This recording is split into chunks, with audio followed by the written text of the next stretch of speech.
अस्सलाम वालेकुम दोस्तों, मां हिन वक़्तु सिंधु दरिया जे पेट में आहियां ऐं हिकु ॿिनि ॾींहंनि खां पोइ 3 पंजाब जा दरिया हिन सिंधु दरिया में लहंदा। हिन वक़्तु ई सिंधु दरिया जी जेका पोज़ीशन आहे उहा काफ़ी फुल आहे। 2 किलोमीटर दरिया खां अलावा पाणी अची चुको आहे। जेका अहम ॻाल्हि तव्हां सां करणु चाहियां थो उहा इहा आहे त जॾहिं तमामु घणो पाणी थी वेंदो त हे ज़ाहिर आहे कट बि लॻी सघे थो। अंग्रेज़नि हिकिड़ो नक्शो ॾिनो हो कंहिं दौर में त जॾहिं बि सिंधु दरिया में तमामु घणो पाणी थी वञे त पोइ तव्हां सालिया पट खां कट लॻाईंदव रोड़ी ताईं, रोड़ी खां कंधरा ताईं, कंधरा खां नारो चूंडको वेंदे सांगड़ जे रेगिस्तान ताईं तव्हां पाणी छॾे ॾियो, तव्हांजो को बि नुक़सानु न थींदो।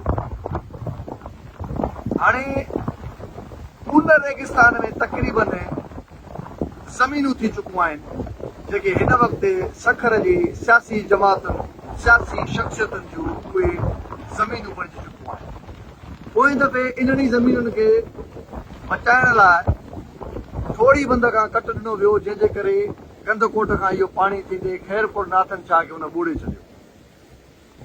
ख़बर मूजिबि जेका ख़बर आहे उहा इहा आहे त ॿिए बि वरी तारीख़ पाण खे दोहराए वरी इन्हनि साॻियुनि ॿनियुनि खे रेगिस्तान खे बचाइण जे लाइ वरी थोरी बंद खां कट ॾिनो वञे। इन जे करे जेकॾहिं तव्हांखे महसूसु थिए थो त असांजा शहर ॿुॾंदा त पोइ कोशिशि कयो पंहिंजे शहरनि खे बचाव जे लाइ, शहर खे बचाइण जे लाइ जेको कुझु तव्हांखे करिणो पए तव्हां ज़रूरु कजो।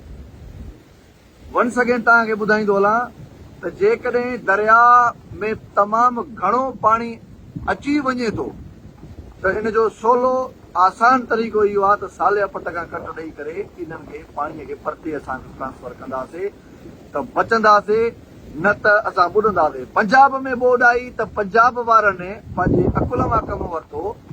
पंजाब वारनि ॿनियुनि जे तरफ़ कट ॾिनो ताकी पाणी एॾे वञे, असां वरी पोइ ॿीहर रिकवर करे वठंदासीं, शहर बचनि। हुननि जी कोशिशि इहा रही आहे। जेकॾहिं उहे ॿनियुनि खे बचाइनि हा त शायदि हिन वक़्तु पंजाब लभे बि न हा।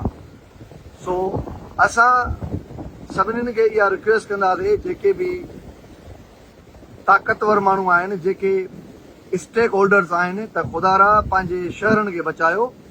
ईअं न आहे त बसि आबादी अॻ में ई तव्हांखे कन ते हणनि था त बाबा 2-3 लख ख़ानदान उहे मुतासिर थी सघनि था। छो भाउ, कहिड़े तरीक़े सां तव्हां मुतासिर कंदो ख़ानदान?